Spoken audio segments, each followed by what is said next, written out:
Baik, selamat pagi anak didik kami. Kita akan melanjutkan materi kita tentang lembaga sosial. Tapi sebelumnya kita akan membahas sedikit tentang norma yang berlaku dalam masyarakat. Karena setiap masyarakat juga pasti memiliki aturan, ya, baik secara tertulis maupun tidak tertulis. Itulah yang disebut dengan norma.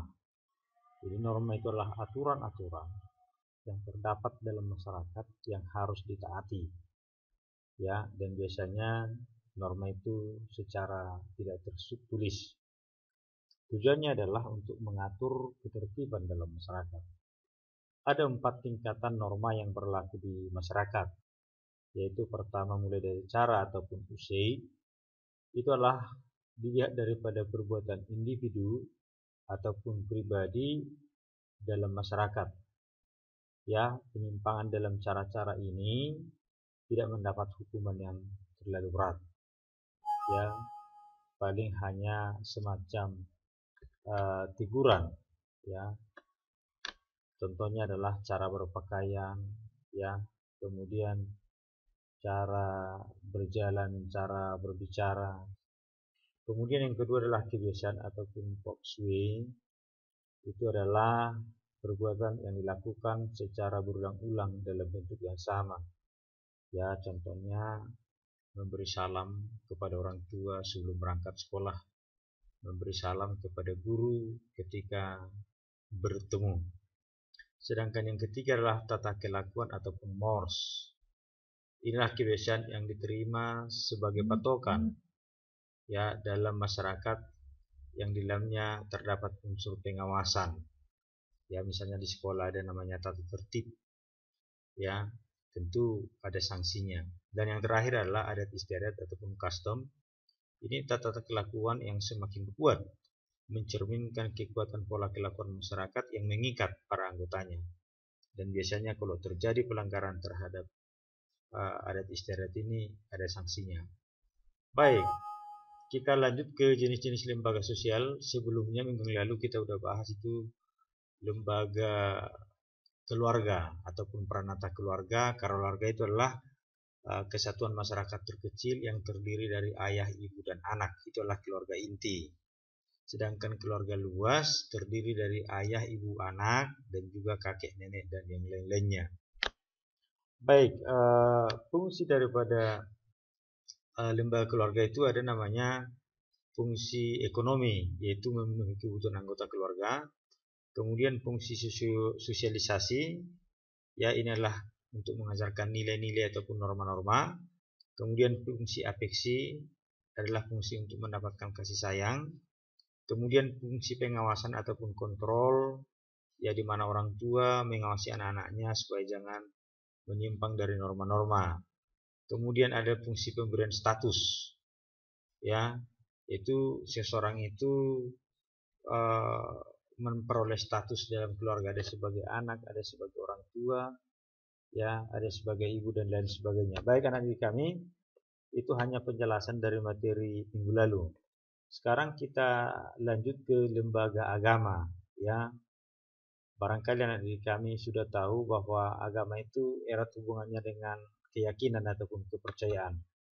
Jadi lembaga agama ini mengatur hubungan antara manusia dengan manusia, kemudian manusia bahkan dengan lingkungan sekitar, ya, terhadap alam, kemudian hubungan manusia dengan Tuhan.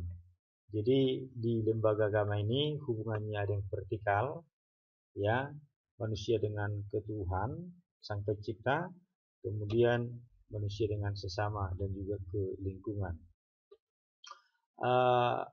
Agama merupakan institusi penting yang mengatur kehidupan manusia, ya, rohani manusianya, jiwanya, ya, untuk menciptakan kedamaian.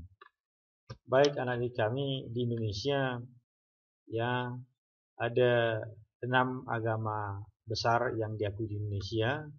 Ya, ada di sini masjid, tentunya berhubungan dengan Islam. Kemudian ada gambar gereja, ini sebagai tempat beribadah untuk agama Kristen maupun Katolik. Kemudian ada pura, ini berhubungan dengan Hindu. Kemudian ada vihara, berhubungan dengan Buddha. Kemudian ada kelenteng, berhubungan dengan Konghucu. Kita melihat secara kasat mata aja ini sangat indah, ya. Coba kalau hanya satu bentuk bangunan, ya mungkin tidak ada yang menarik. Tapi ini ada 5 gambar, ya, sangat indah jadinya. Jadi perbedaan agama itu indah, bukan sesuatu yang dimusuhi, tapi ini menjadi kekayaan, ya, bahkan bisa menjadi objek wisata. Baik, fungsi lembaga agama itu secara umum, ya, fungsinya adalah sebagai pedoman kepada manusia untuk mengatur hubungannya dengan Tuhan, mengatur hubungannya dengan sesama, dan mengatur hubungannya dengan alam sekitar. Kemudian agama itu adalah sumber kebenaran, ya, mutlak yang tidak bisa ditawar-tawar, ya, itu terdapat dalam kitab sucinya, ya, kebenaran mutlak yang tidak bisa dirubah-rubah. Berbeda misalnya dengan undang-undang bisa diamandemen, bisa dirubah, ya. Kemudian tuntunan prinsip benar, ya, untuk menghindari perilaku menyimpang. Jadi perilaku menyimpang itu penyimpangan daripada agama. Jadi di agama itu ada ajaran yang patut kita laksanakan dan mana yang tidak patut, ya. Kemudian lembaga ekonomi, ya, berbicara ekonomi, manusia selain makhluk sosial tentu makhluk ekonomi, berkebutuhan. Tidak semua kebutuhan manusia itu dapat dipenuhi sendiri, melainkan harus membutuhkan orang lain. Di awal IPS terpadu kita udah bahas perbedaan potensi antar ruang ataupun antar daerah, itu menyebabkan terjadinya hubungan ataupun interaksi. Ya, jadi manusia harus berinteraksi dengan manusia yang lain, ya, untuk memenuhi kebutuhannya. Ada nanti sarana ataupun media, ini pasar, ya. Disinilah bertemu penjual dan pembeli, ada pasar modern, ada pasar tradisional. Bahkan nanti tidak harus bertemu penjual dan pembeli, ada namanya pasar abstrak ataupun online. Secara umum fungsi lembaga ekonomi antara lain sebagai berikut. Pertama, memberi pedoman untuk mendapatkan bahan pangan, ya. Bahan pangan itu tentu yang pokok, ya. Itu sesuatu yang primer yang harus dipenuhi. Seperti yang Bapak katakan tadi, itu bisa kita dapatkan di pasar, ya.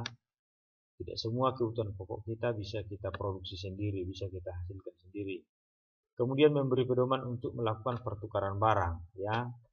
Dulu namanya barter. Ya, di sini terjadi pertukaran, tapi bukan dengan barter lagi sekarang. Sudah ada alat penukarnya, yaitu uang, ya. Jadi barang bisa kita tukarkan dengan uang.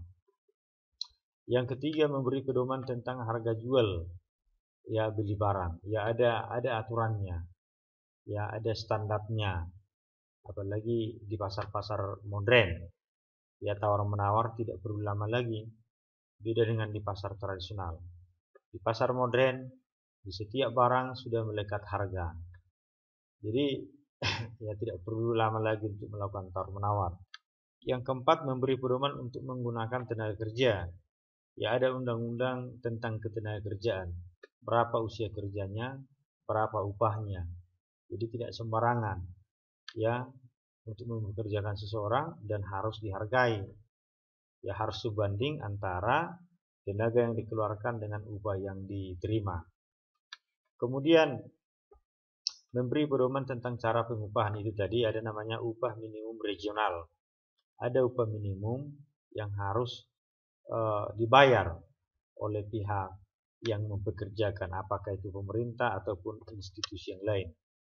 Kemudian memberi pedoman tentang pemutusan hubungan kerja, ya, PHK.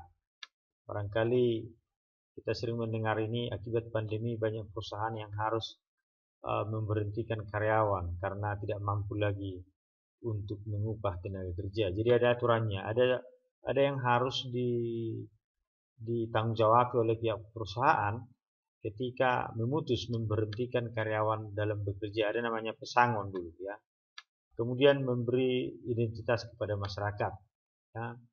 Ada sebagai petani, ada sebagai pedagang, kemudian ada yang pengangguran, ada sebagai pekerja terdidik, tidak terdidik, ada buruh kasar, jadi macam-macam ya.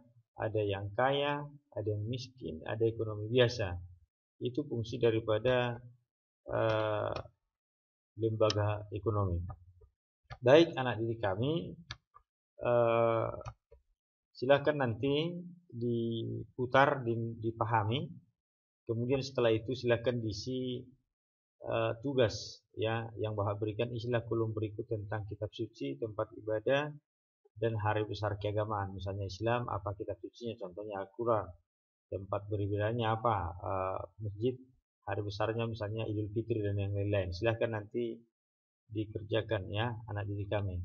Jadi itu yang bisa Bapak jelaskan pada kesempatan ini. Jadi ada dua pembahasan kita. Yang pertama adalah tentang lembaga agama. Itu tadi intinya mengatur hubungan manusia dengan Tuhan, selain hubungan manusia dengan sesama dan juga lingkungan. Tuhan yang mengajarkan kita supaya menghargai manusia yang lain, bahkan menghargai lingkungan, bukan menguasai lingkungan secara membabi buta.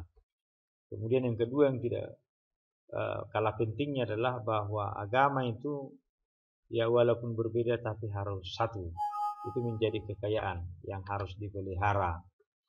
Kemudian masuk ke ekonomi, ini menyangkut tentang manusia dalam rangka memenuhi kebutuhan, yang mendapatkan pangan, kemudian sistem pertukaran, kemudian masalah harga, masalah tenaga kerja, masalah upah, PHK, dan pemberian identitas kepada masyarakat ataupun pada masing-masing individu. Baik anak didik kami, demikian yang bisa Bapak sampaikan dalam kesempatan ini.